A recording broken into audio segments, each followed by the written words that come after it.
There are millions of acres of opportunity out there. They belong to you. Every day, decisions are being made that affect your land, your water, your wildlife. You should know about them. This is your mountain.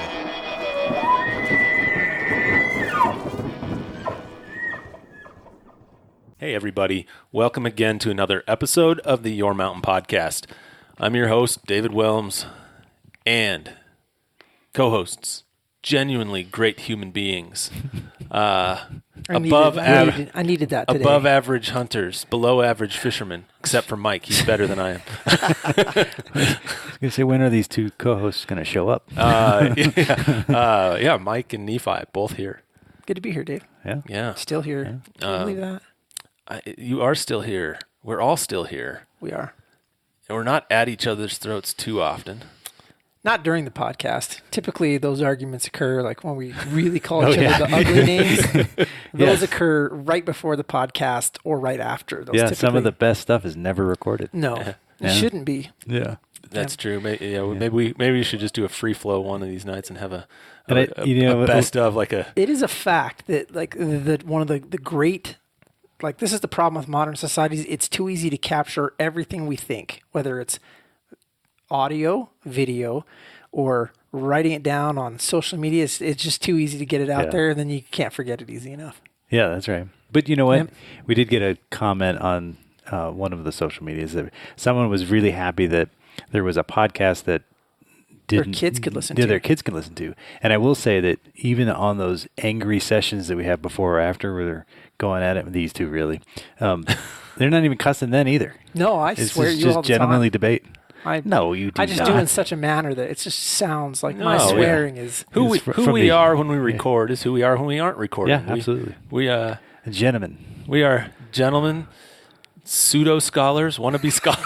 Wannabe scholars. I think maybe I just curse in my head. Well, that could be. But you usually don't say it out loud, don't you? Well, you know what I'm excited about tonight? Talk about gerrymandering. Are you? We're gonna no. Hey, don't turn it off. Yeah, right. Everybody's listening. Don't turn it off. He was kidding. He's totally kidding. We're not going to talk about gerrymandering. Man, why'd you do that? We just lost half our listeners. Now we only have 3 people left. Us. Anyways. No. I am excited though. Yeah. Last week was a big week in the world of conservation from a policy standpoint. You know what I like? I like when we cover a subject and then like a couple of weeks later, Congress listens to our podcast and then takes care of it. But this time it only took a couple of days. Mm-hmm. Man, we are awesome. We are just on fire. Yeah. Mm-hmm. And if you want to hear about fire, you can listen to one of our earlier podcasts about forest fires. That's right. Congressional staffers listening to this right now, you're welcome. Yeah. So last week, we had a pretty fun discussion about... I don't even remember everything we talked about last week, but we were really talking about alternative funding sources for wildlife management. And one of the things we touched on was we were running through the different state and different federal what has been done and what's been proposed, and we talked about one thing that had been proposed, and that there would be I think we mentioned last week there was going to be a markup on what is just referred to as the Recovering America's Wildlife Act. You know what I think is super cool about this? What's that? Remember when we started talking about that? You said, "What did you do?" And I said, amend Pittman-Robertson. Well, guess what? RAWA actually does. Right. Amends Pittman-Robertson. It does. It's actually, and a lot of people don't realize that and don't know that, but the Recovering America's Wildlife Act is actually inside of Pittman-Robertson. It's an amendment within Pittman-Robertson itself, creating a new fund. Yep. But before we get to that, we want to talk about that. There were actually 2 bills last week. Yes, and in the House. In the U.S. House of Representatives that went through markup and were ultimately voted out of committee, and both of them involved amendments to the Pittman-Robertson Act. That's right, and one was a big surprise. Actually, H.R. 877 was unexpected that it got moved along with RAWA. So first of all, what's H.R. 877, and then tell me why it's a surprise. First of all, I have to pull up my notes. Well, I'll tell you what it is while you're pulling that up. But because I don't want to say it wrong. But now the Modernization Pittman-Robertson Fund for Tomorrow's Needs Act. That's exactly what it is. Just rolls right off your tongue. It does, like most of these. Does it have a crazy acronym? Let's see, MPR. No, it doesn't. FTN. No, a lot of them. It's not as like RAWA. It's got its own little Right. acronym. Yeah, a lot of them have acronyms. This one doesn't, which makes it even harder to remember. But anyway, so we know it. We know that it had a markup. Yeah. We know it passed out of committee. You said you're a little surprised that it moved last week. Why? Well, I think that even groups. And first of all, explain what it is, and then say why you were surprised it moved. So it just modernizes Pittman and Robertson in the way that states can spend some of the funding, and I think it's worth going into kind of in detail some of the changes that occurred. But basically, in a nutshell, it makes it easier to do our 3 activities on Pittman and Robertson. So recruitment, retention, reactivation of hunters and shooters, recreational shooters. So specifically, and I hope I'm going to get this right, but I'm pretty sure I am. Specifically, Pittman-Robertson PR, you couldn't use it to do PR. Does that make sense? Isn't that handy? Public relations, Yeah, you couldn't use PR dollars to do the type of outreach and advertising, whatever you want to call it. You can use that money to grow it. So so it's not creating a new funding stream. Let's be clear about that. So the Pittman-Robertson, the excise tax that we talk about ad nauseum sometimes, but the excise tax on firearms and ammunition and archery equipment and all that sort of stuff, right? That excise tax does not change under this bill. It's how you're allowed to use it. Yeah, and it does a couple of other things too, but I mean in general, that's it. But before we talk about that generality, there's some, interesting stuff like the partnership behind both of these bills and moving these forward is amazing. Huge bipartisanship. A letter, not just bipartisanship, but like you look at the organizations. Dave, do you want to explain what AWCP is? Let's see, the American Wildlife Conservation Partnership. So the American Wildlife Conservation Partnership is made up of, and I'm going to get the total number incorrect, but organizations that are involved in hunting and wildlife-related activities all over the country. Yep. And I'm going to offend people, and I'm going to say something about this group. So 30 years ago when these guys started, if I'm not incorrect, it was an invitation from Boone and Crockett Club. Boone and Crockett, yeah. That got these 30 diverse groups together to basically find consensus and leverage influence, right? Yeah. I mean, it goes with what we were talking about last week, right, of this idea that I don't know if we talked about this last week at all, but we should talk about it more. About need for hunters to stop fighting with themselves and find the things that we can agree on and unite around those and help push those. Yeah. And that's kind of what that organization, that group was starting to do. And here's what I'm going to say that'll make people grumpy. Like those people that have come to the conclusion that that's important and to find consensus, like they get a seat at the table and they're working together to find consensus and move these important things forward. So, 2 of the hosts of this podcast may or may not work for groups that are members of AWCP. And I think that the important thing, the reason I say that is because there are entities outside of this AWCP that bomb throwers don't get in. These are groups that find consensus, that they try and find a way to move active, good bills forward, and it's super exciting. Like right before this markup, here they were come together at the last minute, getting letters out to this committee saying move these bills forward, and there was broad consensus on moving these. But there's been consensus around these bills for a long time too. That's one of the things that I really wanted to highlight today. Right, from a political stance. We're watching the news every day, and all we see is this divisive DC that can't get anything done, and impeachment hearings, and it just seems like Washington is ground to a halt. And then you have days like this. Yeah, you have days like this where you realize that there are actually still some things that people agree on, and when you get past the big spotlights and headlines and everything that you see on your big cable news networks, there's actually some real work getting done behind the scenes to try and move some pretty important stuff. You know what for hunters like us. You know what I call this, and unfortunately, like I think everybody. I'm going to guess that we all agree, but everybody doesn't. Is that a lot of times the things that we see on the news and the things that are popping across your Facebook feed are a bright, shiny object. And if anybody wants to know, I'm going to give you a story about a bright, shiny object, one of my favorites. And the representative who did this is gone. And so I will tell you one of the greatest examples that I've seen was in the Wyoming legislature. 2 bills came across the legislature at the same time. One of them, very quietly, was a pari-mutuel gaming bill, which, for those of you who don't know, what it allowed you to do was to bet on historic horse races. What that really means is a slot machine with a bunch of historic races in it that you can then, put in a place, and so you can bet on horse racing even when it's not even occurring just by pushing a button. So, historic horse racing bill. And then there was this bill brought by the same representative. It was a bill to create a slaughterhouse so that you could slaughter horses and put that meat into the food chain. I remember this. And you know what was amazing about this? Everybody, like these bills, this representative, she carried both these bills at the exact same time. So they were right next to each other. They were going to every committee meeting together. And guess what happened? You can bet on horses, but you can't slaughter them. That's right, because everybody freaked out about this one bill, the one she wanted them to look at. And it was by design.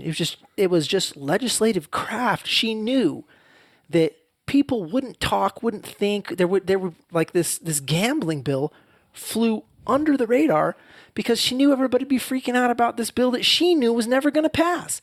She was holding that one up there, just waving it around like, oh, and everybody's just losing their mind. And if you took the time to sit back and watch, it was just from the in the back, you could. It was let's entertaining. Let's make sure that we're not drawing a parallel to the, between what was effective strategy in that instance to what's going on in DC from a shiny object standpoint. Yeah, that's fair. What I'm just saying is that a lot of times people will be holding these things up, and I'm talking about you said impeachment, so let's talk about it. That is just, it's dominating everything.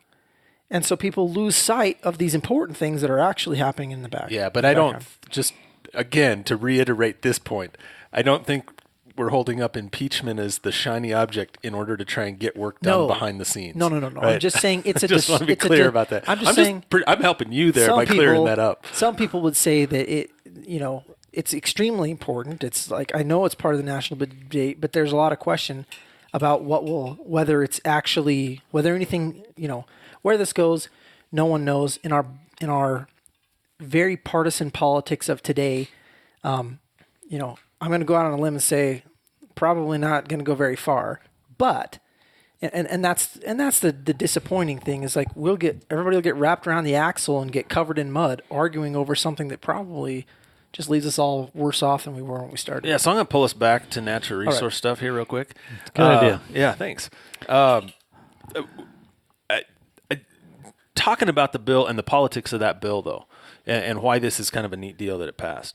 So it's moved through the House Natural Resources Committee on a very bipartisan vote. And that's important because it's a hyper-partisan committee within the House. Yes. That's so to get something with bipartisanship is pretty unique. It's Grijalva and Bishop. Yeah. I mean, those are the chairman and the ranking member. Yeah. From Arizona and Utah, respectively.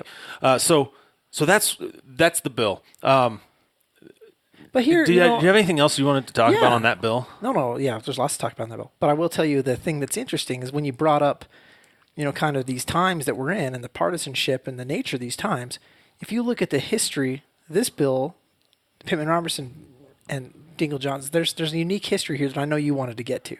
I do, and maybe this will tee up. So here's one of the go ahead. So just to finish up, and we'll just be done with it. But the PR bill, what it allows you to do is it allows you to use PR dollars for PR. By that I mean you get to communicate with hunters, you get to work on R3, you get to use some of this money to advance adoption of sound practices, to promote responsible use, to educate, to get access And it even sets up a grant program.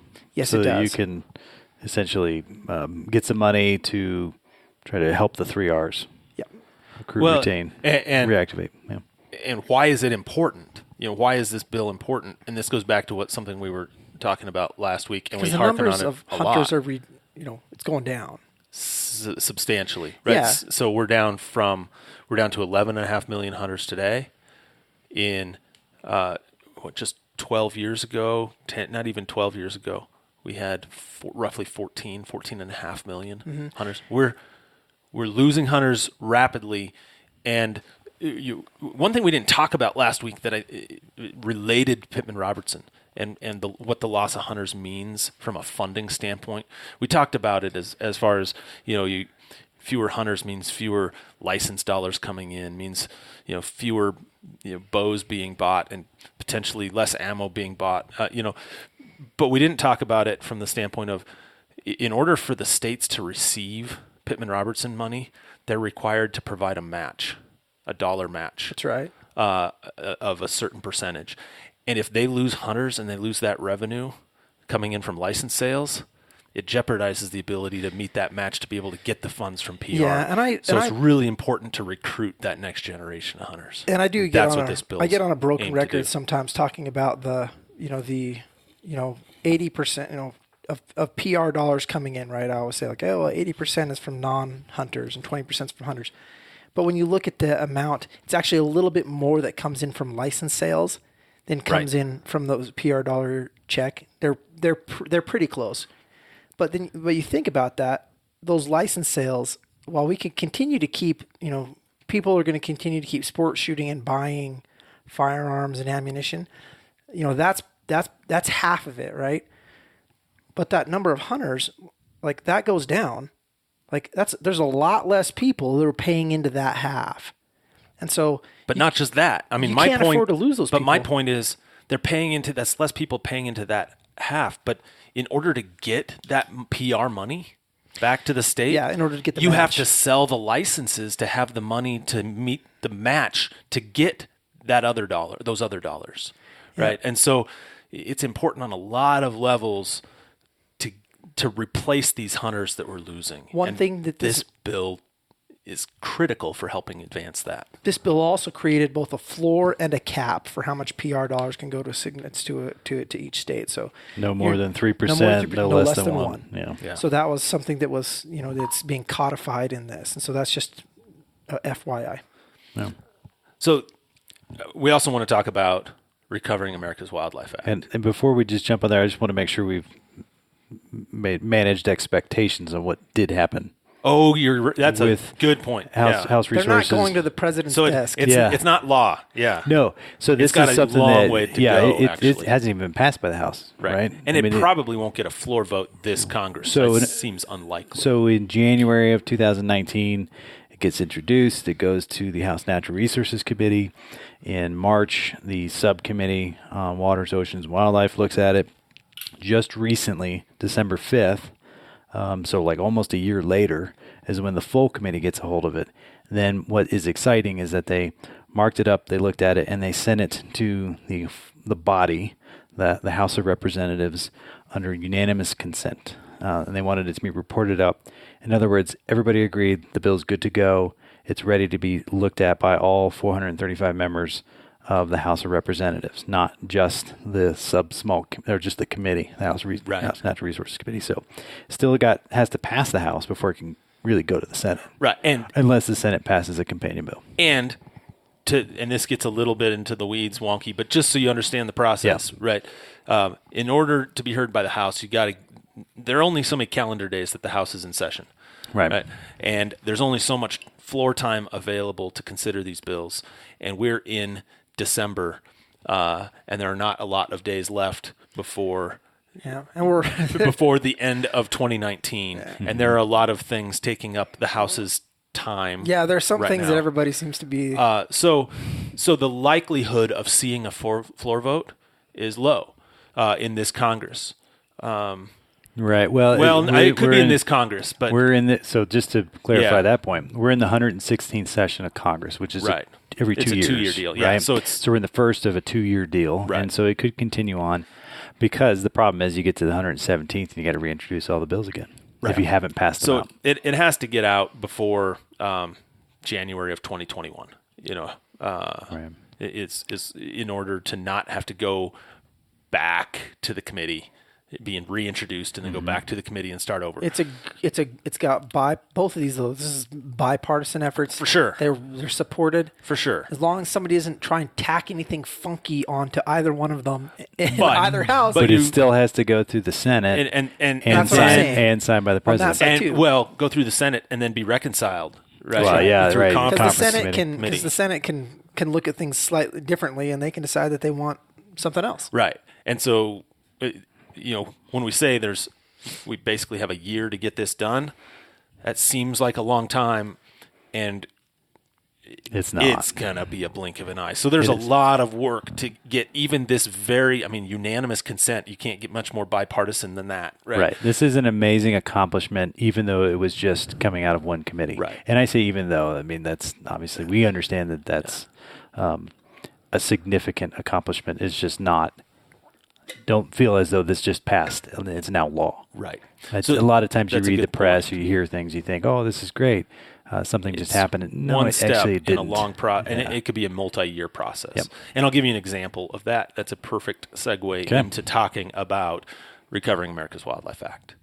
So we teed this up we talked about this on the last episode, right? We talked about what it is, but I'll mention it just briefly again. Really, Recovering America's Wildlife Act is a byproduct of an effort led by initiated by the Association of Fish and Wildlife Agencies, who set up a blue ribbon panel to come up with ideas to address the wildlife crisis, right? And created a committee co-chaired by Johnny Morris, CEO of Bass Pro and Cabela's, and former Wyoming Governor Dave Friedenthal. And they came up with a series of recommendations, and those recommendations led to this Recovering America's Wildlife Act, which would set up between 1.3 and 1.4 billion dollars would be sent back to states to implement their state wildlife action plans. Man, that's a longer discussion to talk about what those are and why those are important. And maybe we'll do that. I think that's another episode. But it's the shopping list that the state presents for how they're going to spend the money. Well, so the states had to set this up to get other money that's out there, right? There's some grant. There's a federal grant program, a state and tribal wildlife grants program that was set up by Congress. And in order to get the money out of that grant program, the state had to set up this wildlife action plan, right? The shopping list, right? Of here are the species of most concern, at-risk species in the state, and here's how we'd prioritize, and here are the habitat needs and species needs. So this would funnel a bunch of money back to states to do that, to help address that. So the first version of this bill was introduced in 2016, and it's never, obviously it's not passed yet. It was heard last week.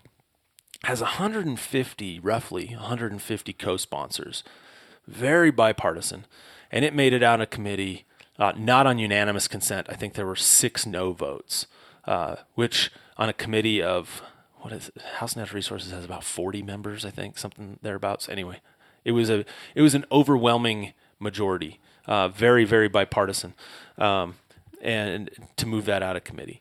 So Recovering America's Wildlife Act is in the exact same position procedurally as the Modernization of Pittman-Robertson Fund for Tomorrow's Needs Act, right? So they're in the same position. But I think I just want to take a second to talk about one particular congressional family. Unless you have something else, you have a look in your eye. No, I'm just excited that you finally got here. To this spot? Yeah. So this bill is, one of the lead sponsors of this bill is Debbie Dingell. That's a familiar name. Isn't it? Yeah. Right. Why is it so familiar? Debbie Dingle. Oh, yeah. Debbie Dingle is the wife, widow now, of John Dingle Jr. Yep. Why is that name so familiar? Dingle Johnson. Yes. Yes, from his father, Yes, John Dingle Sr. Mm-hmm. So the Dingle family, for those that don't know, have been a mainstay in not just national politics, but Michigan politics and national politics since 1933, when their congressional district was created. It has been held continuously by either John Dingle Sr., John Dingle Jr., or his wife. By a Dingle. By a Dingle since 1933. Now, why is that? Why do I bring that up? Well, a lot of the same arguments and things, for as much as we talk about like how divisive politics and things are today, you can look at the history of how we got here and the history of the time when he signed Pittman, when he was, a supporter of Pittman-Robertson and created Dingle Johnson. You can look at things that went on there and you can see correlation to what we have today. Yeah. That's amazing. And it also speaks to just institutional knowledge being housed within one family around these particular issues. Well, I'll tell you, that brings up some interesting discussions. And Dave, I don't know if you want to pontificate on this or not, but we're talking about a Democratic seat, correct? Yes. All of them have been Democrats, all three. Yep, and then you've had from that time Western Detroit, West Detroit. Was it Dingle Jr. who was an NRA board member? Dingle Jr. was an NRA board member, staunch gun rights supporter. Yeah, and then people accused his father, Dingle Sr. Well, this is my favorite part, maybe of everything. So, on the campaign trail in today's politics, you have people on a healthcare platform saying universal healthcare for all, and single payer.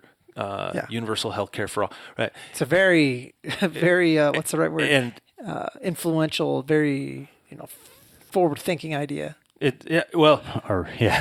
modern solution to a modern problem. Modern solution to a modern problem, which was originally proposed by John Dingle Sr.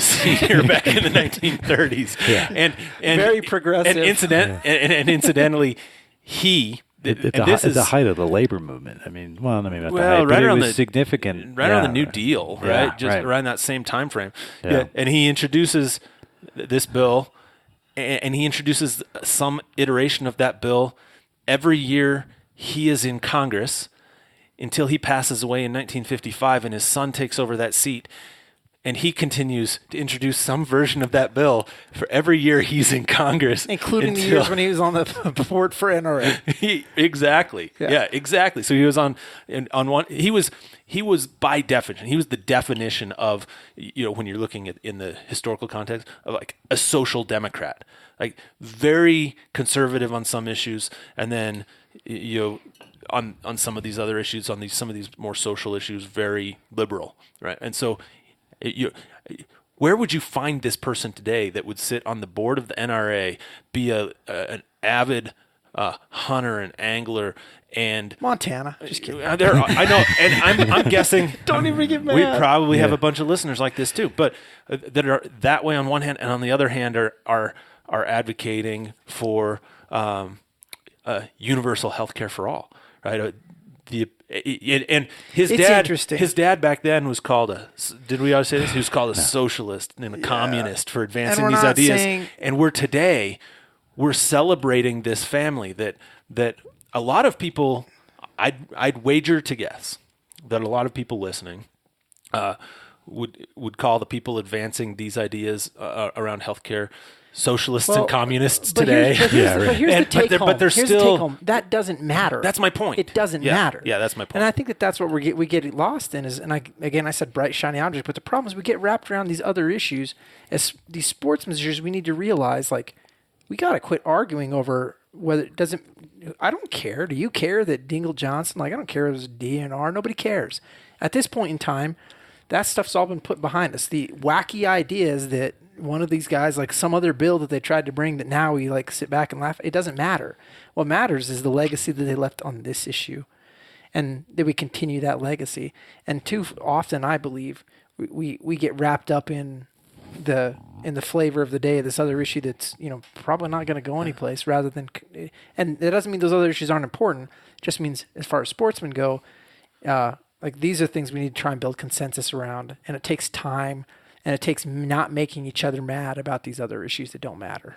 So let me say just a couple more things about the Recovering America's Wildlife Act, right? And so getting back off that tangent of the Dingell family, it's just amazing to me that so many things that we talk about all the time around the North American model and how it's funded and how it operates today you can trace back to this family that's held this seat since the inception of it. It's just from a historical standpoint, it's fascinating, which is why I kind of wanted to just mention it. But go ahead. So the other thing, and I'll make this short, but I think a lot of times people we poo-poo the idea of somebody's been in Congress too long. There's a value to institutional knowledge. There's a value to continuity and having people who know what they're doing in some of those positions. And so for all you want to do about saying, like, yeah, we should have, I understand, I can make arguments on both sides, but like, oh yeah, should have term limits. So next year, somebody who doesn't know what they're doing has to be up there. But there is some real value to having people who, who remember what it was like last time. Because, when it takes 8 years to pass a bill, you better have somebody who remembers why you started. Well, and so that's one thing I wanted to mention about this Recovering America's Wildlife Act. It was first introduced in 2016.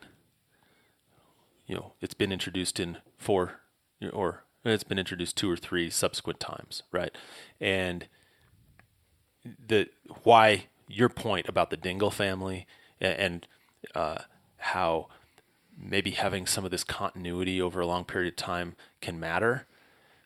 Because of the family history there and how close that family is, the Dingell family could say, okay, I remember, that John Dingell Sr., it took him 10 years to get the Fish Restoration Act, that Dingell-Johnson Act. It took 10 years to get that done, right? And so they can look at that and say, it took 10 years, and look at what good that did.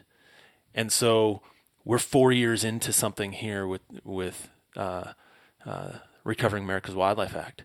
It may be several more years, but look at what the possibilities are of accomplishing that is what they would say, right? And a couple of things they'd point to.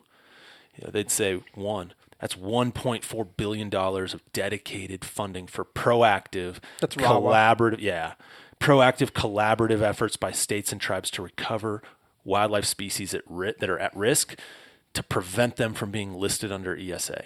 Right, to keep these species that are on the teetering on being threatened or endangered, keep them from getting there. If I remember correctly, you can use up to 10% on ESA species. Is that not correct? I can't remember if it's 5 or 10%. I think it is 10. There's 10. A portion of that. It's not can. It's I actually think you have to under this bill. And to underscore why these dollars. What these dollars would be going to, state agencies that have put together these state wildlife action plans that we mentioned briefly, they've identified 12,000 species of wildlife and plants that are in need of conservation assistance from under these state action plans. And these plans are what guide the spending under that bill, right? Tribes would get under this bill almost just under $100 million, almost $100 million annually from the fund for conservation efforts on tribal lands,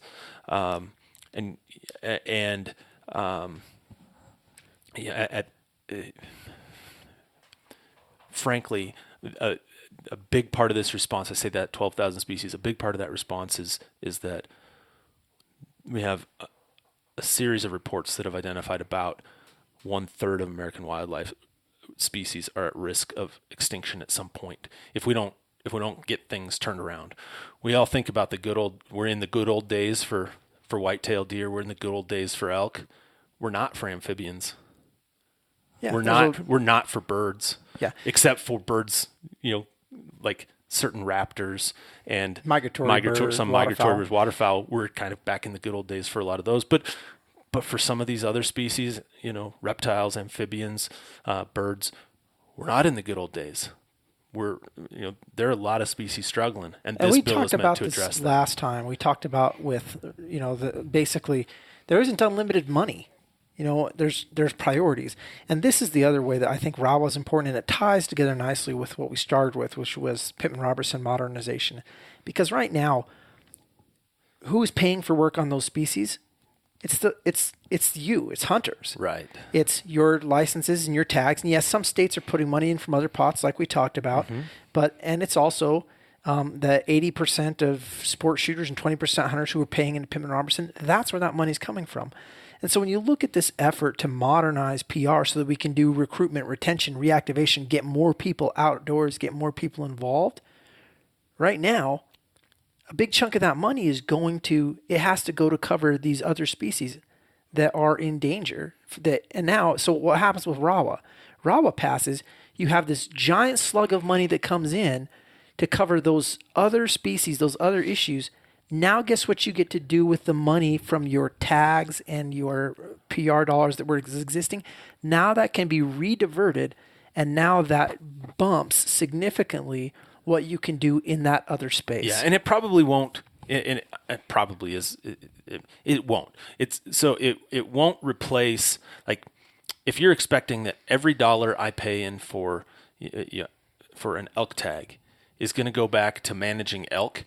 If RAWA passes, that's probably not going to happen, right? That money is still going to get that. There's going to be a pot of money. It's going to get redistributed, it's not going to more be of it. That's right. Is going to be able to go back to managing those species, because you're going to have this new pot of money that's really focused on those at risk, which are traditionally non-game species. But somebody, Game and Fish, needs a new side-by-side too.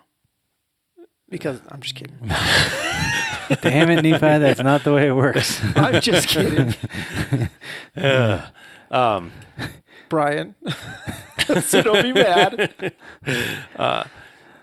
But like we said, Recovering America's Wildlife Act, for everything that it could do, there are still, there's still. And we should point it out. I mean, we're here laying out all the good things it can do for wildlife, but there are challenges to getting it passed. Right? There are going to be people that are going to say, "How are you going to pay for this? This is going to have this money. It's $1.4 billion. We can't just." Well, I was about to say we can't just print money. We do that all the time. Maybe we can't just print money. Yeah, but you know what I'm saying, Mike. Go ahead. 1.3 and then there is sort of the exclusions from the PAYGO scorecards and all that, which is not worth getting into. But needless to say, they're trying to get around some of the idea of having to reconcile balance the sheets on where this is going to really come from. But that's going to create some problems, some opposition and things. Magic math, right? I mean, we talked about this last smoke time and too. mirrors. It's still coming from somewhere. Yeah, the money's coming from offshore oil and gas revenue, and so but. That could change, but it's. But right now, where does offshore oil and gas revenue go? It goes to the. Go ahead, Dave. Oh, no, I was posing that question. My understanding is that money's going into the general treasury, and it's funding all parts of government. Yes, I was wondering if you're asking. So you're saying we're going to now divert that. Some of it. Yeah, that was going someplace else, and now there are going to be some programs that wouldn't be getting that money. Yes. Or we'll just print more. Right. No, you can't do that. You can. And I think Mike knows a little bit more about this than, I hate to put him on the spot here, but about the functioning of the budget in the federal budget. And is that your understanding too? I mean, that's money coming from the general treasury that's being I think it goes to a variety of places already. There's several acts that are involved for the offshore leasing and different pots that things dump into, and when they come out of those pots, it gets pretty confusing. Well, but it can be assigned a pot, but they might not be, like, here's a good example. I was LWCF, right? Yeah. Land Water Conservation Fund. I mean, there's it's identified as the funding source for land and water conservation fund being these mineral revenues, right? But doesn't mean that if they don't use that money to fund LWCF, they can't. I mean, Congress can take that and spend it someplace else, and they frequently do. Yeah, which is why it rarely gets. It's just that's where its money that it can. That's where you can take it from. But if you don't take it from that pot, that pot can be used for other things. Yeah, and there's a big fight going on with that too. Maybe we'll talk about that some other time. But LWCF in terms of its permanent reauthorization, there's some sticking points. And again, this is one of those areas where a lot of it is like, can you find consensus and can you break people away from the far edges of what they want in order to find a place where we can go forward together. Yeah. So Land and Water Conservation Fund might be a future topic because there's, like you said, there's a lot of conversation going on about it's been permanently reauthorized, but now there are conversations about permanently funding it, yep. And at what levels and all that sort of thing. Yeah. But back on this for today, Recovering America's Wildlife Act, same place procedurally. But there are going to be, I think there will be, even though it's very bipartisan. I mean, having 150 co-sponsors on the House side, that's pretty bipartisan. It's robust. Bill. It's robust, right? It's very bipartisan. But the difference between that and the HR 877, the modernizing the Pittman-Robertson for Tomorrow's Needs Act that we're talking about, is like we said, that one. You're not creating a new funding source. Like you're not adding revenue. It's not new money. It's how you're not moving money around. Existing. It's how do you spend existing money. That path might be easier to pass than Recovering America's Wildlife Act of, okay, this $1.4 billion, where's that going to come from? I think that's a question that's going to be... a lottery. Yeah, okay. Yeah, that's how you do it. But I think that's going to be one of the challenging parts of the next phase for Recovering America's Wildlife Act is getting over that hurdle of, okay, how do we pay for this? Because I think there are a lot of people that in principle really like it, really like the idea behind it, but want to know how are we going to pay for it? Well, I've enjoyed this discussion. Me too. Not as much as the last one. No, the last one was really good. Go back and listen to the last one because it was way better than this one. We were on our game. Here's the deal. I'm super, super tired. I did two things that just didn't sleep well.